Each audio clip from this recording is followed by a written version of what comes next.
Hai semuanya, balik lagi sama gue Ilham di ngomongin saham one on one.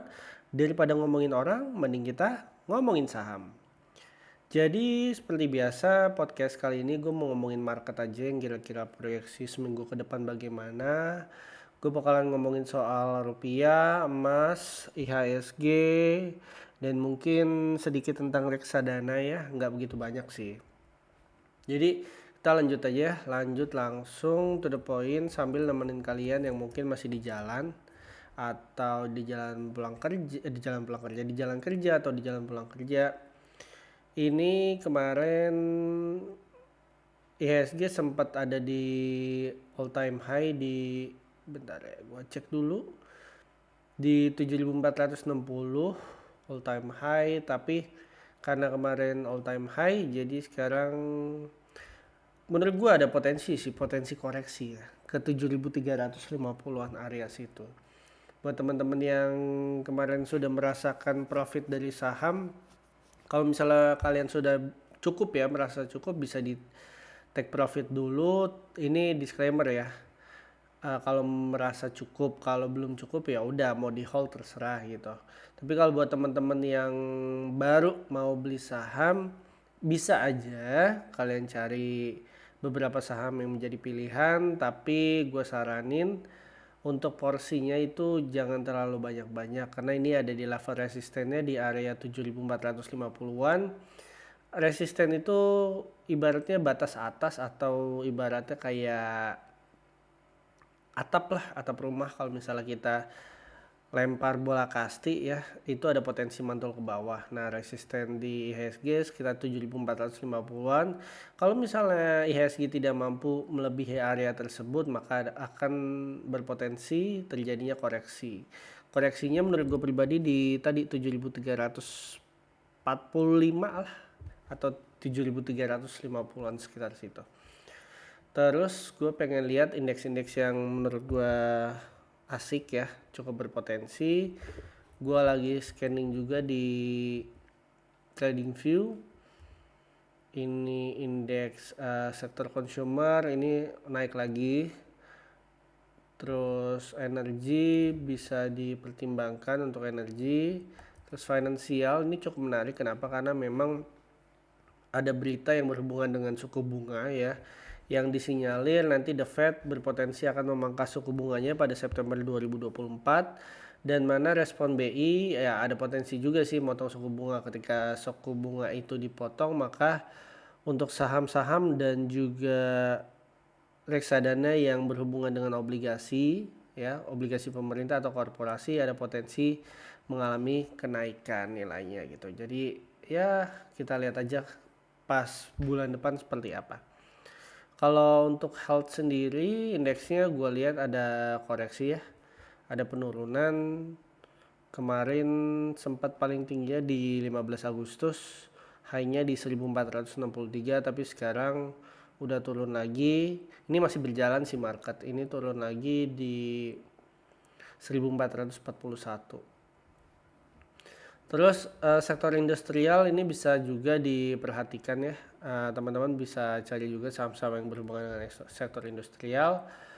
Terus infrastruktur sedang berada di level atau area resistennya ya, untuk indeks infrastruktur di level 1600. Ini cukup ada potensi koreksi sehat sementara.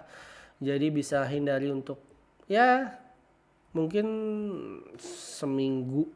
seminggu inilah setidaknya.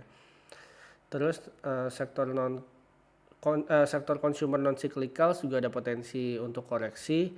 Kalau misal gue lihat secara indeksnya itu potensi koreksinya di level at least 695 sampai 697. Untuk properti masih ada bisa dibilang potensi upside ke level 707 saat ini, di level 672. Tapi memang ini sudah naik dari hari dari 6 Agustus 2024, naik terus sampai Jumat sampai Senin 19 Agustus 2024 naiknya tuh nggak ada koreksi. Ya menurut gue masih sedikit agak rawan koreksi, walaupun untuk upside-nya menurut gue pribadi sampai level 707. Untuk teknologi, yes, teknologi. Ini gue lagi sambil gambar ya, bukan gambar tangan ya, gambar chart. Ini secara channel apa pattern, ini sebenarnya level 3354 nih dia di diagonal resistennya. Cuman kalau misalnya tembus di level 3437-an, itu indeks teknologi ada berpotensi melanjutkan kenaikannya. Tapi kalau di bawah itu gue saranin bisa dipertimbangkan 2 atau 3 kali untuk memikirkan kalau misalnya beli saham itu, saham teknologi. Ya hindari dulu lah. Terus transportasi breakout dari resistennya di area 1400. Sekarang lagi mengalami kenaikan ya di level 1424. Tapi sih kalau menurut gue pribadi ini akan berpotensi terjadi koreksi lagi ke 1400 lagi sih. Jadi kayak break and retest, atau antara supportnya ada di 1400, support pertama, support kedua di 1360 untuk transportasi. Terus Jakarta Islamic Index 70 saat ini terjadi koreksi ya, karena memang kalau misalnya kita lihat Kamis 15 Agustus 2024 yang lalu itu masuk ke area resistennya, dan dimana sih supportnya kurang lebih supportnya di level 180 untuk support primary-nya. Kompas 100 ya hampir sama kayak Jakarta Islamic Index, supportnya di 1130-an. Gimana sih soal LQ45? Kurang lebih hampir sama semua ya kalau indeks ya. Bukan indeks sektoral, tapi indeks saya IDX 30, LQ45, Kompas 100 dan sebagainya macamnya itu kurang lebih sama. Nah, Liquid 45 ini atau indeks LQ45 kurang lebih supportnya di level 908 area situ. Karena pada Jumat 16 Agustus yang lalu itu hanya di 928, dan itu merupakan masuk kepada area resistennya. Ya, begitu aja sih kalau untuk IHSG. Kalau misalnya untuk pilihan-pilihan sahamnya sebenarnya udah ada di di eksklusif member area kami ya, teman-teman bisa lihat aja di deskripsi bio kami. Kalau misalnya mau gabung, kalau enggak juga nggak apa-apa ya. Terus ada komunitasnya juga, ada private grup atau grup channelnya juga untuk teman-teman yang memilih untuk pay once get all access. Di sana juga kita bisa sharing diskusi lebih dalam mengenai emiten. Tadi ngomongin soal saham ya, gue ngebahas IHSG-nya aja. Terus abis itu gue mau ngomongin soal emas. Emas saat ini sebentar, XAU IDRG, gue pengen lihat per gram ya, XAU IDRG saat ini, saat pas yang gue analisis itu emas kurang lebih 1 gramnya 1,250.000 dan agak sedikit mengalami koreksi atau penurunan dari demand ya, maksudnya supply-nya lebih banyak atau seller-nya lebih banyak di level 1250. And where is the support ya? Untuk support yang misalnya gue gambar atau menurut kami itu di area per gramnya 1230-an. Jadi buat teman-teman yang pengen berencana untuk nambah lagi muatan emas bisa lihat di area 1230-an. Atau kalau misalnya untuk primary-nya banget ya, atau kayak pengen banget optimal, ini saran dari gua itu di 1190-an per gram. Disclaimer mode on ya, itu adalah saran dari gua, tapi kalian beli atau tidak itu keputusan kalian sendiri. Jadi bukan kayak lu harus beli di sini, enggak, itu hanya sekedar saran aja. Kalau nggak mau juga nggak masalah gitu. Itu untuk emas ya per gramnya. Kemudian gue pengen lihat ke rupiah. Alhamdulillah ya. Jadi alhamdulillah. Sekarang di 15.544 menguat. Kalau misalnya gua lihat ya, kalau misalnya kalian biasa dengan technical analysis, kalau kalian gambar itu sih channel apa ya, channel pattern ya, dari kalian bisa tarik garis dari Jumat 5 Mei 2023 untuk garis bawahnya atau garis diagonal supportnya, dan 9 Maret 2023 untuk garis diagonal atasnya atau resistennya. Kalian tarik aja lah gitu dari high ke low. Nah, si rupiah ini udah break, dan kalau misalnya gue lihat pakai target Fibonacci ya, Fibonacci eksternal saat ini memang sudah masuk ke dalam golden rasionya di 15 area 15.544. Pun kalau misalnya si dolar ini terus melanjutkan pelemahannya, maka ada potensi rupiah menguat lagi. Nextnya kemana sih? Nextnya ada potensi ke level 15.269.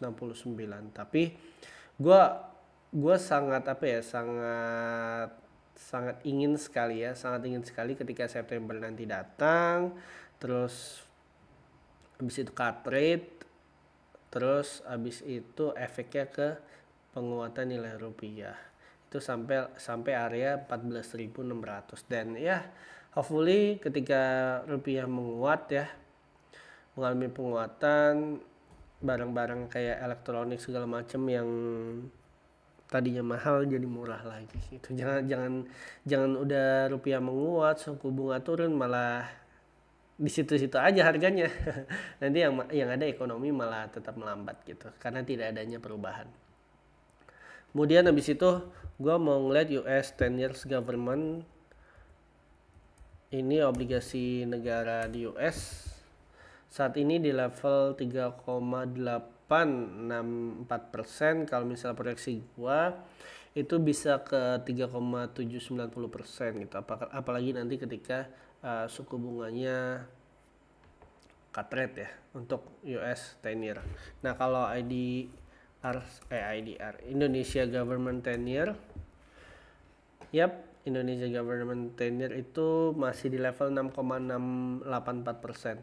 Dan sebenarnya gue ada sedikit proyeksi pribadi untuk 10 year government itu. Kalau misalnya ya, ini kan buat teman-teman yang technical analyst ya sudah terbiasa, itu ada pattern yang namanya double tops.